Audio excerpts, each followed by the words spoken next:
Well, today is a performance day and they call this Mazda 3 a fastback. So magkakasubukan tayo. So before natin i-full send tong car na to, bisita muna tayo kay Financer. May mga papapirmahan kasi daw doon.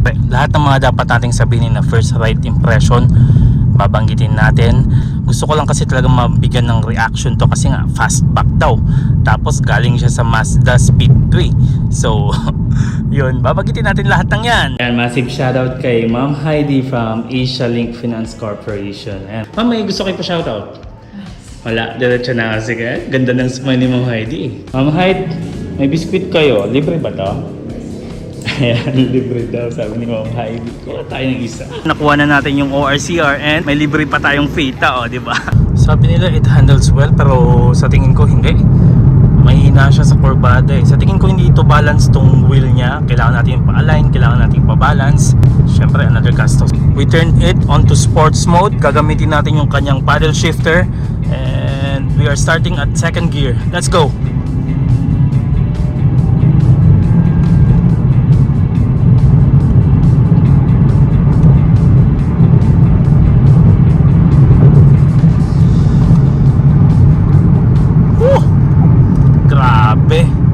Ang lakas ng kanyang hatak, nagustuhan ko. I love it. We do speed, third gear, let's push it.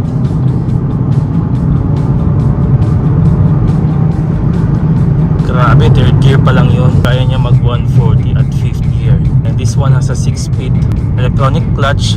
Gamit na gamit yung paddle shifter nito. Bukan nga ulit natin. Third gear, we're gonna push it.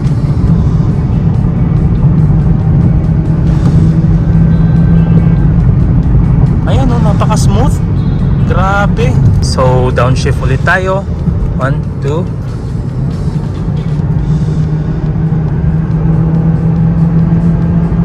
So, third gear, 100.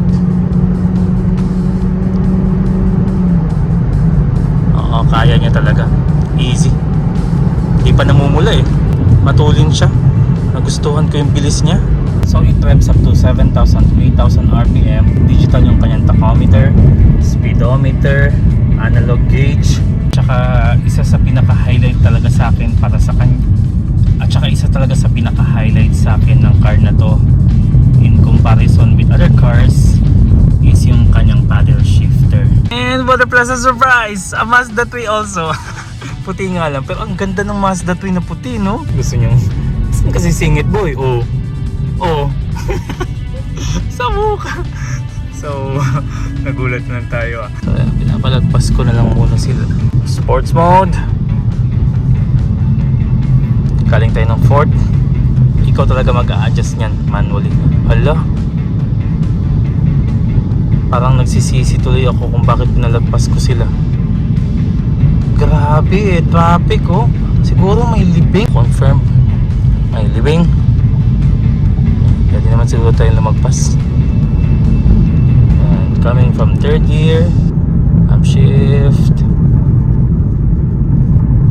Kung gusto mo mag-drive ng smooth, less than 3,000 RPM. Kung gusto mo pang race mode na umuungol talaga yung bawat silindro, 4,000 RPM onwards. Parang ganun yung ano niya eh, yung mode niya eh. So second gear, kapag haraw route ka, huwag ka mag-i-start sa 4th gear. Second gear, third gear talaga.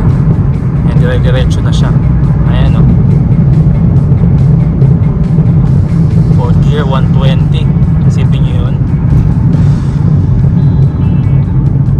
Mabilis talaga siya na car. Downshift tayo. Rev matching is there. Love it. Let's do it again.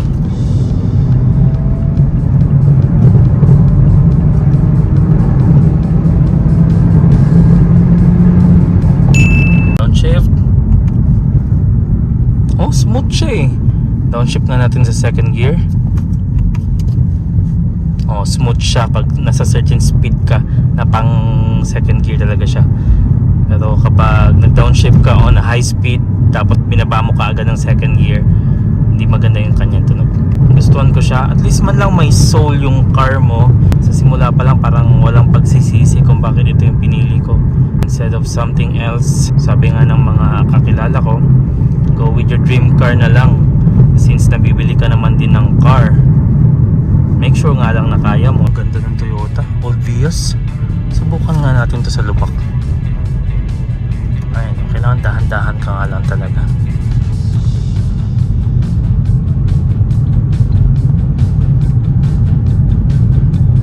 Siguro mga 30 kilometers per hour.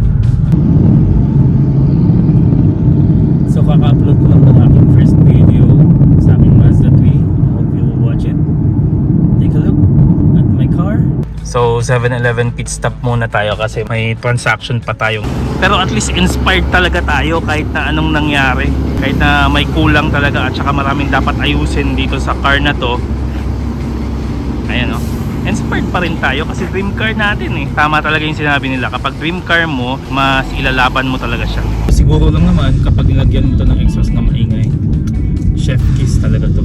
I mean, pakinggan nyo na lang on shift natin ha. Bakit tayo mag-downshift? Ayun, downshift siya.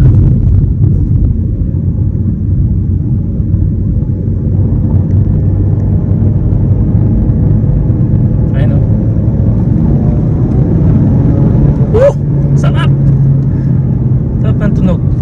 At saka napansin ko rin, kapag ito yung gamit mo, hindi siya mag-upshift basta-basta pag mababa yung speed mo. So let's say na lang na nasa 4th gear ka, tapos ang takbuhan mo lang is 40 kilometers per hour, hindi siya mag-upshift. May certain speed and RPM din na requirements para makapag-upshift ka. Hindi ko pa nasusubukan sa paddle shift kasi nga, ayun nga, medyo traffic tayo. Pero another discovery from the gear lever. Nagkamali kasi ako kanina. Ang ginawa ko, hinila ko siya pababa kasi akala ko magda-downshift. Ganun pala ang Mazda 3. I have to repeat it again. I have to practice na ang Mazda kapag upshift, pababa instead na pataas. Parang sa science din yan na yung tipong, syempre kapag hahatap ka, pababa na gano'n or mas pag gano'n. Understandable naman. So kahit na naka-drive ka or kahit na hindi ka naka-sports mode, pwede ka pa rin mag-downshift. Yun yung advantage niya. And babalik siya sa drive kapag nakuha mo na yung gustong speed na sang-ayon yung computer. So pagdating sa upshift, downshift, it keeps your mind open or awake kumbaga. Dati tawag nila dito Mazda Speed 3. It's a speedy car. And sabi din nila, imbis na hatchback, fastback. So it's a fast car.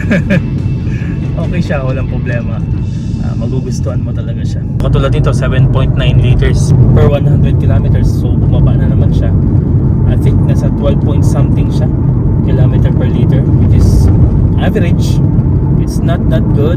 It's not the perfect. It's not even one of the best. Pero sa tingin ko kapag malinis tong car na to, makakatulong talaga siya sa fuel economy. Bilis din kasi yung patakbo natin, so it's understandable. Ang tahimik niya talaga na car eh. Hindi mo marinig yung tunog ng engine eh. And my dear friends, let me know in the comment section below kung magka-cut back ba tayo or magka-cut delete tayo dito. Lalagyan natin siya ng exhaust na yung tipong maingay. Siyempre may mga magre-react yan, riser. Okay lang. I love the word actually, riser. Kumakain kasi tayo ng rice eh. Ricer, di ba? Natural naman sa ating Asian yan eh, na ricer tayo kasi kumakain tayo ng rice. Ganun ba yung meaning ng ricer? Parang hindi ah. So, nasa lugar tayo na mahirap ang parking. And I don't wanna risk my chance na humanap pa ng ibang parkingan. So, iwan natin si Mazda dito. By the way, let me know in the comment section below kung ano yung magandang pangalan sa ating Mazda 3. So, may meet tayong client mamaya. Kain muna tayo sa McDo. Breakfast.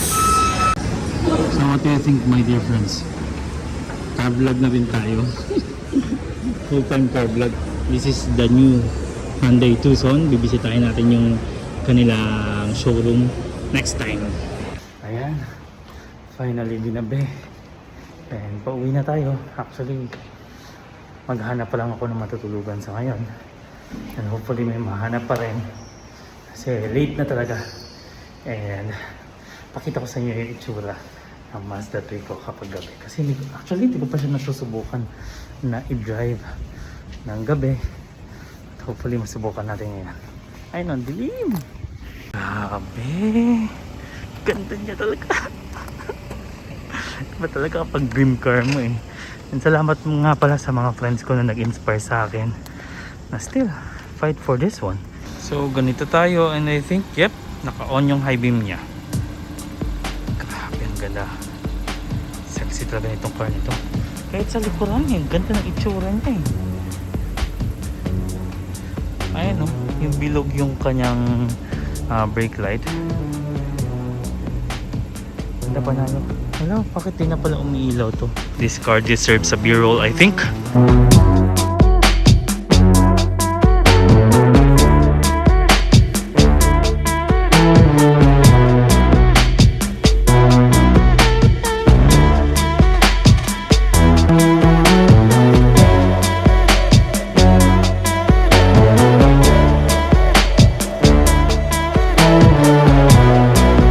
Tsaka nga pala, before na lang siguro tayo maghanap ng matutulugan. Food vlog tayo. So, ayan, na-serve na yung ating chicken kabsa. Actually, this is chicken tandoori biryani in some countries. Pero they're calling it here chicken kabsa. It's still a biryani rice. Nakatandoori yung kanyang manok. And may additional siyang egg. And ito yung nagustuhan ko sa kanya. May additional siyang healthy food, kumbaga, or healthy ingredient, the coleslaw. At saka ito naman, ito yung ano nila, buttered chicken. Kaya nagustuhan ko to kasi mix siya ng pagiging milky, matamis, at saka ng spicy na rin, my dear friends. Kaya paborito ko siya. And masarap siyang ihalo kasi sa kanin eh. Grabe, hindi sila yung tipong nagtipid sa pagiging maanghang. Maanghang talaga siya. But I love it. It's delicious. Kain pa more. Grabe, sulit.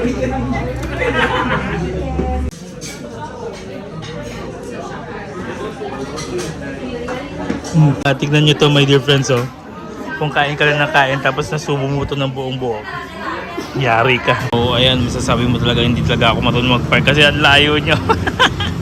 Pero naigilid naman natin at least. May sasakyan dito kanina, umalis na. Pero yan, abante pa tayo ng konti, nakakaya.